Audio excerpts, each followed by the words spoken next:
Ilia Topuria is the new lightweight champion and is now a doubleweight world champion. I flipping told you guys. I told you his power would transfer. I literally said it in my prediction video. I said that people who were complaining or who were saying that his power won't transfer well to 155 since he's bulking up were tripping. Like, why the hell would his power not transfer? Think about it. If anything, it's going to be better because he's not having to cut as much weight. So it's just going to help him in the long run. And so at UFC 317, Ilia Topuria knocked out Charles Oliveira in the first round and became a double champ. It's actually insane. I've never seen anything like this guy. His confidence is on a different level. His skill set is on a different level. I sound like I'm glazing right now, but still, what an event. In today's video, I want to break down the fight, and I also want to give my opinion on who each fighter should fight next, like who Ilia should fight and who Charles should fight, and my thoughts on the fight as a whole. Alright, so to get started, going into this fight, I had Ilia winning. I think lots of people had Ilia winning. I'll be honest with you guys, this fight, Charles was a massive underdog, like a huge underdog.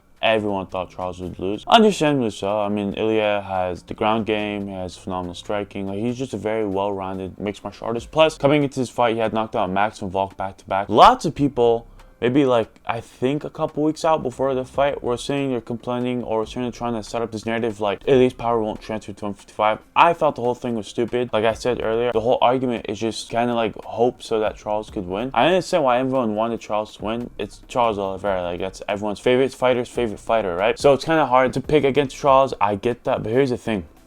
And I said this is my prediction video, and I know for a fact I said it in other videos as well. Ilia Topuria's power was 100% getting transfer, because Ilia Topuria did not have to cut as much weight going into this fight. And when you don't have to compromise your body, you don't have to drain your body's fluids to the point of near death hours before your fight, and you can like cut that down, like you don't have to cut as much weight, it's only going to help you in the long run. It's only going to benefit you because you're not hurting, you're not damaging your body as much.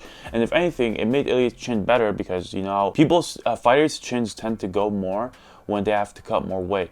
That's kind of why you can make an argument for why Max got knocked out like the way he did, but it's because obviously Ilia's power is out of this world. That's 100% part of it, but a small part of it is also because he had to cut so much weight from 155 to 145, and that kind of jeopardized him. That's besides the point.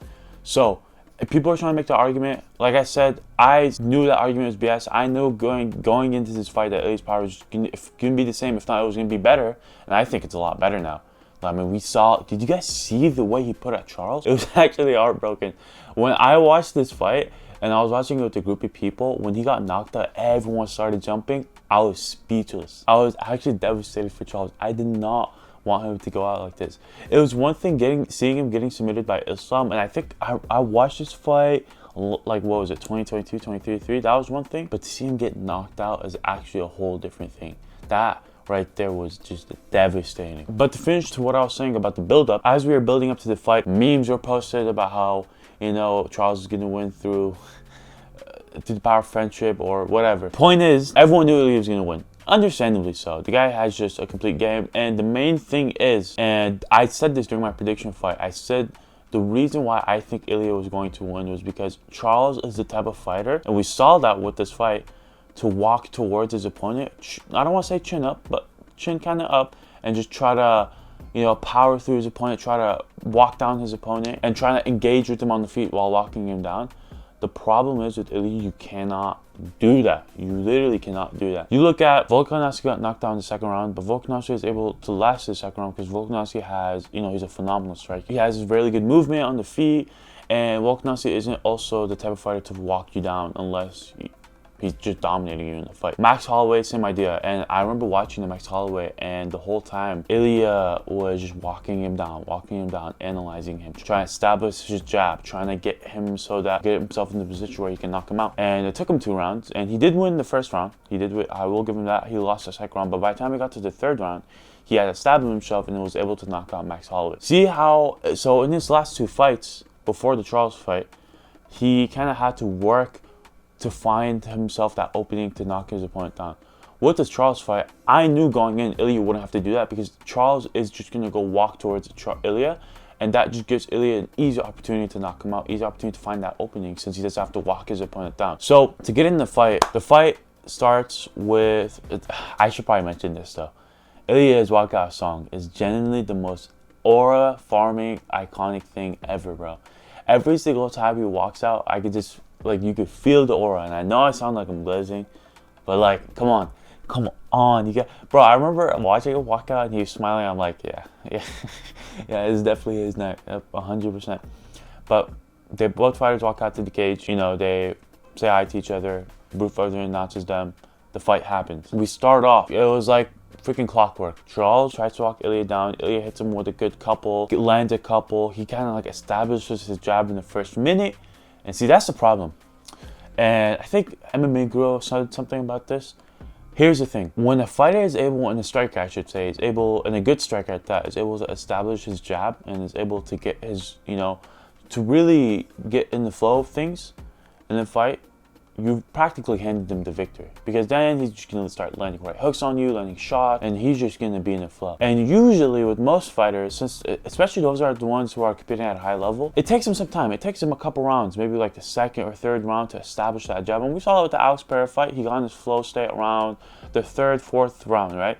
That's when he was able to put Khalil away. I should probably preface that I'm talking about the Khalil Rountree versus Alex Pereira fight, not the Magomed fight. So it took Alex Pereira around the third or fourth round to really establish and to really get into the flow of things, and that's when he was able to put out Khalil Rountree. But then you look at Ilia, and he was able to establish and get in the flow of things and establish his jab in the first minute of the first round. And just from there, it was almost like game over for Charles. So Charles takes some damage at first, and then like what Charles does whenever he gets hurt, well, before he lays on his back, he tries to take down Ilia. And this is the craziest part about all of this. We obviously know that Ilia has a grappling background.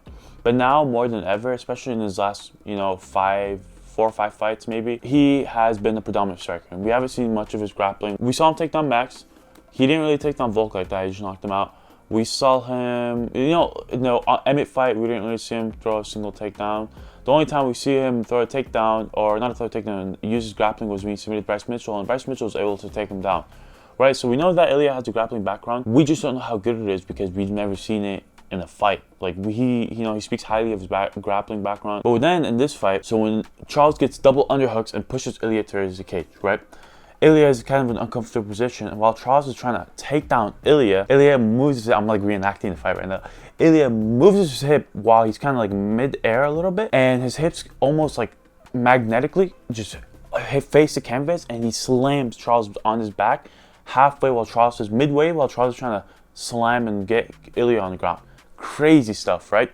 Ilia gets on top of him. He like kind of reverses the takedown for himself, gets on top of him, and instead of just getting up and continue fighting, he puts Charles Oliveira in the crucifix. He breaks his guard and puts him in the crucifix, which is insane. Putting Charles Oliveira, one of the probably literally the best submission artist, has the most submissions in the UFC, most finishes in the UFC ever, in the crucifix, and breaking out of his guard is actually insane work. That's grappling on a different level. Like I said, I know I sound like I'm glazing. I get that, but I'm still off of that high from what I just saw like a day ago. So you guys can't blame me. But anyways, Ilia gets a crucifix. Charles doesn't really do much with it, but he kind of is able to match Charles on the ground. But then he was like, I'm not gonna play this game. So he gets back up, and while he was getting back up, Charles almost, I don't want to say puts him in the leg lock, but no, he does put him in the leg lock.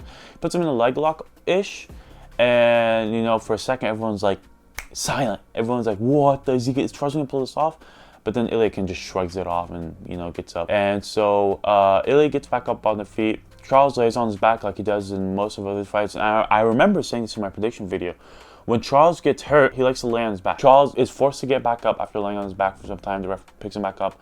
They start striking again. Like I said, at that point, Ilia had his jab established, using the flow of things. He hits Charles with a nice right hook, putting Charles out. And while Charles was falling backwards, knocked out, Ilia hits him with the left hook, finishing it. Charles' head slams on the canvas, and then he goes down with the hammer fist. Some of the craziest, heartbreaking stuff I've ever seen. No, you guys don't understand. I mean it when I say this. When I saw Charles go to sleep like that, first off, we've never seen Charles sleep like that before. We've never, and I mean never, seen Charles go to sleep like that. Like, it was so bad. I remember looking at it, I'm like, wow, that's so bad. That's scary. That's actually scary, seeing someone go to sleep like that. I mean, even the Islam fight, the one fighter who took away Charles's win streak, Islam Makhachev, it took him to the second round to finish him. Ilia knocked him out in the first round. insane work. And so Ilia wins the fight, grabs the belt, but also brings his featherweight belt and does a Conor and DC pose where he has both belts on him like this. Coolest stuff ever, bro. And so, yeah, Joe Rogan gets into the cage with the mic, starts talking to him, and Ilia starts oral farming. You know, he was like, yeah, I really knew I won the fight. I was just here to collect my belt. But then, I need to get this off my chest. Joe Rogan, I hate when Joe Rogan does this, excuse me. I literally hate it because when he does this, he's always like, Joe Rogan did the thing where he asked the fighter, like, who do you got next? Who do you want to call it next? And so Ilia, he was like, that little, you know, douchebag, that little loser who broke his back. He was obviously referencing Armin, who couldn't fight some. I want him next. And he was obviously wrestling Armin because who else do we know in the lightweight division hurt his back and was able to fight because of his hurt back, quote unquote, even though now we know that he missed weight. Dana White just announced that Armin Tsarukyan missed weight, that's why he was able to fight Islam Makhachev. That's besides the point. And so Joe Rogan started to be like, oh, so you mean you want to fight Armin Tsarukyan next? He's like, oh, so you're talking about, would that be perhaps Paddy the Baddy? And Ilia, you know, in the heat of the moment, he was like, yeah, Paddy the Baddy, bring him on over. And so Paddy the Baddy was like, yo, I just hit the freaking lottery. So they bring Paddy the Baddy over, they have a stare down, and Ilia, at the end of the stare down, Ilia pushes Paddy leaves the cage, fight ends. The reason I was so pissed off with what Joe Rogan did was because he always does this, where he's always kind of like asking the fighter about a different opponent, about an opponent no one really wants to see them fight. We saw that with the John Jones and Alex Pereira fight. No, not the John Jones Alex Pereira fight. The John Jones interview after he beat Stipe Miocic, where Joe Rogan, by the way, I was clenching my fist to hold it like I was holding a microphone. Don't mind that. But Joe Rogan goes up to John Jones after the fight and he's like, so who do you think you have next? Who do you want to call it next? Would that perhaps be Alex Pereira in the mega fight or some other fighter? He didn't even want to bring up Tom's name. That's how bad it was. And it was just frustrating because it's like, he even knew. Like, everyone wanted to see the John Jones fight. And instead of telling freaking John Jones to talk about Tom, maybe I don't remember vividly. There could be a possibility where he brought up Tom. I'm not too sure. All I do know is when he brought up the Alex Pereira stuff, I was fuming. And I'm getting off topic here. Somehow this video started going off John Jones. Bro, it's like that guy's like actually like he's rent free in my brain. I can't get him out. Bro, I swear to God, something about John Jones is. Anyways, so yeah, that was the Ilia versus Charles fight. My thoughts, Ilia Topuria, one of the greatest of all time already. Has already established himself as one of the greatest of all time. Undefeated, two-time world champion, defended his featherweight title, has a freaking insane, crazy 3-fight win streak. Volkanovski, pound for pound, the greatest featherweight of all time. Max Holloway, one of the best featherweights to ever do it, a defending champion. And he was at one point in the pound for pound rankings. I don't remember. I don't think he was ever number one. And then now Charles Oliveira, the former lightweight champion, defeated Desport, defeated Justin Gaethje, defeated Michael Chandler. Like, just one of the craziest win streaks of all time. Like I said, he really does represent the new generation of fighters because he's just great all around. Was able to fight Charles on the ground and beat Charles on the ground. He was able to beat him in striking. He really did just beat Charles in all aspects and put down Charles in the first round, like he said, like he predicted. And the guy oozes confidence. You know, he really is something else. Before I get to Charles, I want to say this: who do I think Ilia should fight next? Now, this video I'm recording it a couple days after the Ilia fight, right? So today's Monday. The fight happened on Saturday, and as of today, Dricus Du Plessis, who's fighting Hamza Chimaev on August, he kind of leaked that Justin Gaethje versus Paddy Pimblett is going to be the co-main event out of nowhere, by the way. So that kind of changes everything. It changed the fact that it eliminates the fact that Paddy's going to get the title fight, even though he was face-to-face with Ilia in the cage. And by the way, I should preface this. After the fight, Dana White said that he didn't want Paddy to fight for the title. He also said that he didn't want Justin Gaethje to fight for the title or Armin. Kind of interesting, but he was basically saying that Armin missed weight. He leaked that. And he said he's not deserving to fight for a title because the one time he did get a chance, he missed weight and he ruined the whole event. Understandable. I get that fully. He said that Justin Gaethje is not entitled to a title fight, which is crazy. This guy's on his old Dana White timing. He's no longer catering to John Jones. He's no longer catering to his fighters. I think he was so humiliated by John Jones that he's just fed up with fighter BS. So he's like, absolutely not. Justin Gaethje's not going to get a title shot. And he said that if fighters are thinking of retirement, which Justin Gaethje has been talking about, then Dana White was like, yeah, well, you guys know my thoughts on it. I think he should just retire. Crazy work, right? And then he said that Paddy Pimblett is just not deserving to fight. I get that fully. I mean, he really isn't deserving of a title fight. The guy is number 6 in the world. He has beaten Michael Chandler, who is older, who's old and out of his prime. Tony Ferguson, who was a shell of himself, old and out of his prime, and Bobby Green. Like, come on, Bobby Green. He hasn't really beaten anyone like established to deserve the title shot. So we don't really have anyone in the lightweight division who's actually deserving. If you really think about it, even Charles wasn't deserving of the shot. It's been leaked that Justin Gaethje is going to fight Paddy Pimblett, and it's going to be a title eliminator.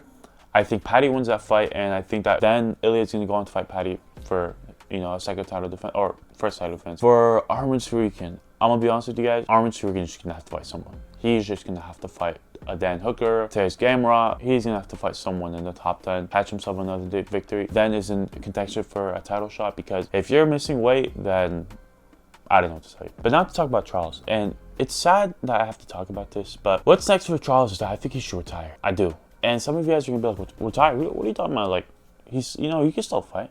I get that. I'm not saying Charles is washed. I'm not saying Charles can no longer fight or beat anyone. That's not what I'm saying. I think just Ilia was just a stylistic nightmare for him. Yeah, and who has freak of nature power, and we saw the result of that. The problem is, this guy has accumulated so much damage. He has found the best. The point I'm trying to make here is like, how much more damage is worth taking in the long run? Because you're no longer gonna ever fight for the title. That's just a realistic situation. You're no longer gonna ever fight for the title. I say this because is him fighting another high-level contender for money or for status or for a BMF title, for whatever the case is, it's not worth it. So when he retires and all that damage comes back to him years in the future. And Charles isn't one of those fighters who like rarely ever takes fighter damage. His fighting style allows him to negate lots of the damage. No, his fighting style is him just taking so much damage and coming back from it. He's a dog. That comes at his own detriment. CTE is going to kick him in the butt years in the future. God knows how his brain is now. I mean, he's been hit by some of the strongest hitters in UFC history. Yeah, that's what I think Charles should do. I think Charles should retire. Retire on top anyways. Top-ish, because he lost his most recent fight. I think Charles should retire, become a Hall of Famer, and call it a career. You guys let me know. I'm really curious. Let me know in the comments. What are you guys' thoughts on Ilia Topuria's performance, or Ilia Topuria? And what are you guys' thoughts on me saying that Charles should retire? I mean, I hope you guys agree, because I really, really don't want to see this guy get hurt or, have to take any more damage anymore. Thank you for watching this video, and I'll see you guys in the next one. Peace.